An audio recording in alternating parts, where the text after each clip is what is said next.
आदाब दोस्तों, आप सभी का खुश आमदीद कश्मीर शोबिस चैनल में। आपने कुछ दिन पहले कर्टन रेजर देखा था, प्ले अकनंदन का, लेकिन उसके बारे में हमने बात नहीं की। कल वो प्ले स्टेज हुआ।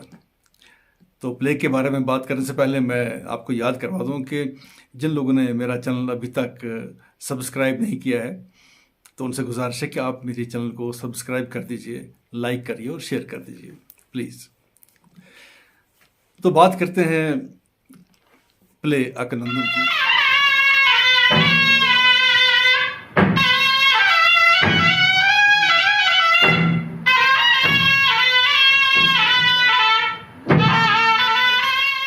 ये बहुत पुरानी कहानी है, कई बार स्टेज हो चुकी है, मैंने पहले भी कहा था आप लोगों से। अब की बार क्या अलग था इसमें? आज तक हमेशा ज़्यादातर ये प्ले जो हमारे भान पत्थर खेलने वाले लोग हैं, उन्होंने ही इसको स्टेज किया था। एक बार बशीर भवानी है हमारे एक थिएटर डायरेक्टर, तो उन्होंने भी इसको स्टेज किया था, लेकिन तब मैंने देखा नहीं वो उनका शो। आज ये शो नेशनल भान थिएटर के साथ जो वाबस्ता फनकार हैं उन्होंने किया, उनके डायरेक्टर हैं शाहजहान भगत। लेकिन अब की बार शाहजहान भगत ने एक काम किया कि उसने एक कंटेम्प्रेरी थिएटर के डायरेक्टर अरशद मुश्ताक को साथ लिया ताकि वो इसको एक नई डिज़ाइनिंग दें, इस प्ले को एक नई तरह डिज़ाइन करें। तो मैं काफ़ी दिनों से ये सोच रहा था कि जो हमारे कश्मीरी पत्थर हैं, जो सिर्फ हमारे ये फोक आर्टिस्ट ही पेश करते हैं, जो भी इनके ये पत्थर हैं वो वही हैं जो कई दहाइयों से चल रहे हैं, उनमें कोई चेंज नहीं है। जो लोग आजकल करते हैं उन्हें अपने फोर फादर से देखा है, वो क्या कर रहे थे तो वैसा ही कर रहे हैं। वो ऐसा क्यों कर रहे हैं ये भी उनको पता नहीं होता कि हम ये अगर कोई एक्शन करते तो हम क्यों करते हैं। उन्होंने बस देखा है अपने बाप दादा को करते हुए, तो वही करते हैं। तो इसलिए मैं सोच रहा था कि हम जो कंटेम्प्रेरी थिएटर करने वाले आर्टिस्ट हैं या एक्टर डायरेक्टर हैं, तो वो डायरेक्टर्स को चाहिए कि ये जो पत्थर हैं इन्हें हम अपने अंदाज में कंटेम्प्रेरी स्टाइल में जो चलता है आजकल, तो उस पर इनको स्टेज करें। तो कल वैसा ही हुआ।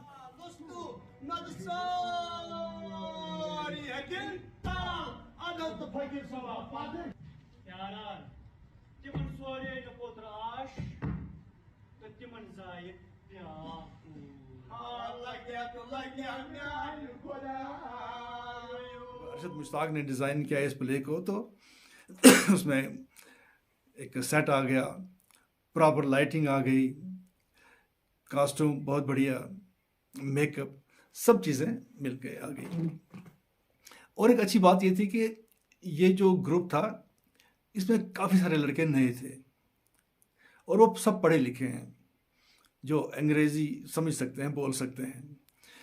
तो एक नए ग्रुप को लेके आया था शाहजहान भगत, और उनको जब अरशद मुश्ताक सा डायरेक्टर भी मिल गया तो एक अच्छी चीज़ बन के सामने आई। अब ये एक अच्छी प्रोडक्शन थी, मैं ये नहीं कहूँगा कि बहुत ही कुछ कमाल कर दिया, लेकिन एक पहली बार एक अच्छी और सही कोशिश की गई।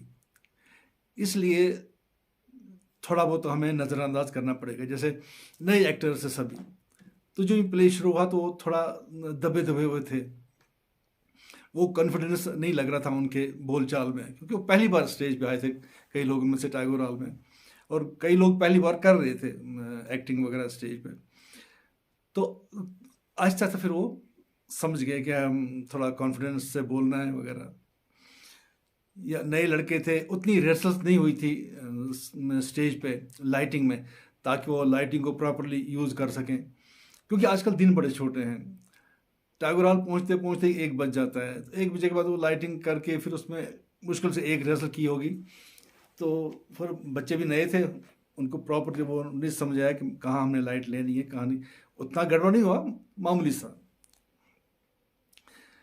बाकी जैसा उनको बताया गया था वैसा करते गए, तो एक कंटेम्प्रेरी अंदाज में एक फोक प्ले देखने को मिला जो सबने पसंद किया। ओवरऑल सबने पसंद किया कि अच्छी प्रोडक्शन है और पहली बार ऐसी कोशिश हुई है, इसलिए ज़्यादा तारीफ की लोग।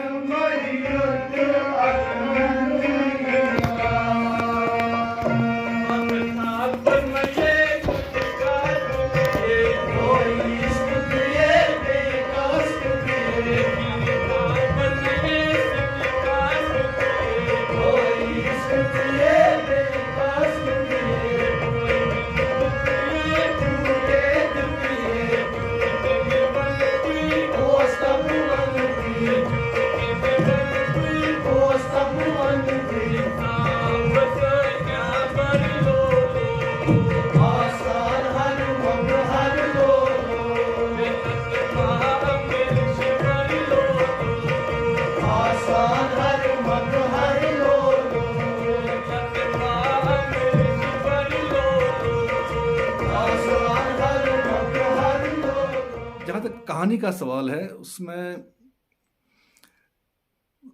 उतना सीरियसली नहीं लिखा है। मोतीलाल खिमजी ने वो प्ले लिखा है, लगता है कि कुछ जल्दी में उन्होंने लिख दिया है, कुछ पेश करना है, क्योंकि ये जो इनके प्लेस है ये लिखे हुए भी नहीं थे, पत्थर वगैरह, तो उन्होंने स्क्रिप्ट बना दिया इसका एक अपने अंदाज में।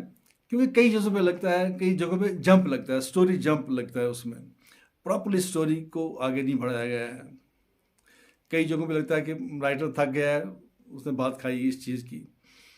कई चीज़ लगता है कि उसको लगा शायद प्ले लंबा हो रहा है, अब छोड़ो छोड़ो, एक जंप मार दो तो आगे चलो। उन चीज़ों की कमी महसूस हुई। जैसे कि वो जो बादशाह होता है उसकी 7 बेटियां होती हैं, एक एक करके उसकी बेटियां होती रहती हैं, 7 हो जाती हैं। अब बेटे के लिए वो तरसता रहता है, उसकी बीवी खासकर। अब वो यहाँ वहाँ जाती है तो एक उसे एक जोगी मिलता है जो उसको कहता है कि मैं तुम्हें वरदान दूंगा, तुम्हें बच्चा हो जाएगा, ऐसे वैसे। लेकिन एक प्रॉमिस लेता है कि 12 साल के बाद मैं उस बेटे को वापस ले जाऊंगा तुमसे। तो वो पहले नहीं मानती है, कहती कि कैसे हो सकता है कि मैं 12 साल पालूंगी उसको, अगर तुम ले जाओगे फिर वापस। तो कहता नहीं, अगर तुम ये वादा दोगी तब मैं तुम्हें दूंगा। तो कहती चलो मैं 12 साल तो एक अपने बेटे के साथ खेल सकूंगी, पाल पोस सकूंगी उसको वगैरह, ऐसे ऐसे प्रॉमिस कर लेती है। अच्छा, ये सीन तो उसके बाद डायरेक्टली दिखाते हैं कि हाँ जी 12 साल का बेटा हो गया है और उसको वापस मांगने के लिए आ जाता है जोगी। इतना बड़ा जंप है स्टोरी में, तो बहुत ज़रूरी था उसमें एक सीन डालना कि हाँ ये अकनंदन जो लड़का होता है ये पैदा हो गया है। अब 7 बहनों का एक भाई, वो 7 बहनें उसके साथ खेल रही हैं, वो माँ उसके साथ खेल रही है, तो एक रिश्ता सा पैदा हो जाता है देखने वालों में और कैरेक्टर में। जब फिर जोगी कहता है कि मैंने इसको मार डालना है, तो बहुत फील होगा देखने वालों को भी, क्योंकि अभी ये उनके सामने वो बच्चा उसको अपनी बहनें कैसे खेल रही थी, माँ खेल रही थी, तो वो सीन कहीं है ही नहीं। तो बहुत अच्छा लगता अगर वैसा कुछ सीन इसमें होता। तो और भी कई जगहों पे, जैसे वो जब कहता है कि हमने उसको मार डालता है, फिर उसको पकाता है देग में, तो कहता है कि हाँ जी ये परोसो इन सब बहनों को, महाराज को, बाकी 11 लोगों को परोसो। तो वो भी राइटर ने एस्टेब्लिश नहीं किया है, उसने ऐसे जंप लिया उस पर जैसे कोई दास्तान सुना रहा है, उसने कहा और लोगों ने समझ लिया। लेकिन जब हम ड्रामेटाइज चीज़ को कर रहे हैं स्टेज पे, तो वहाँ कुछ ना कुछ तो अपने दिखाना है ना। अगर वो थाल हैं वो सामने रखने हैं, कैसे क्या कैसे वो डायरेक्टर फिर करेगा। तो लेकिन राइटर ने कुछ लिखा ही नहीं है, तो डायरेक्टर ने छेड़छाड़ नहीं की उस स्क्रिप्ट के साथ। आज की बार हो सकता है अगली बार वो कुछ और कर ले, समझे कि हाँ चीज़ ये सीनों की ज़रूरत है, ये सीन होने चाहिए, तो शायद वो कर भी ले, क्योंकि बड़ा जंप सा लगता है। ड्रामा नहीं है उसमें कुछ भी। हाँ जी इसको पका लो, पका लिया, हाँ ये थाल है तो एक थाल उसके हाथ में होता है, बस हाँ जी खा लिया। ये कुछ कन्फ्यूजन सा हो जाता है कि मान लो, जैसे कोई कहता है ना कि मान लो, हाँ जी हमने मान लो कि मैंने खाना खा लिया, ऐसा हो जाता है वहाँ पे। तो ये चीज़ें नहीं होनी चाहिए थी इसमें। लेकिन जैसा मैंने कहा कि डायरेक्टर ने स्क्रिप्ट के साथ छेड़छाड़ नहीं किया, उसने जैसा स्क्रिप्ट था वैसा ही उसने स्टेज पे लाया है।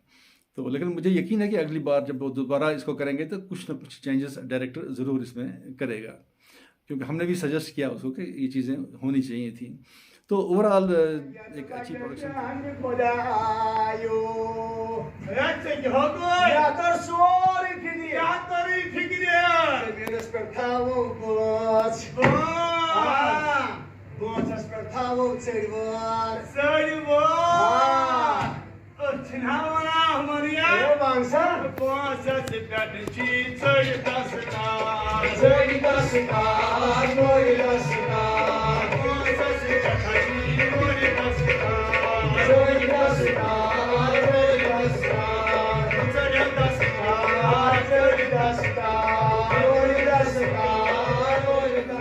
उम्मीद करते हैं कि और भी कुछ प्ले होंगे इसी अंदाज में इन फोक आर्टिस्ट को लेके, क्योंकि इसमें कोई जमूद सतारी हो गया है जो हमारे फोक एक्टर्स हैं, उनकी जो प्रोडक्शंस हैं उन पे मोनोटोनस हो गए हैं, बस वही वैसे ही अंदाज में ऐसे।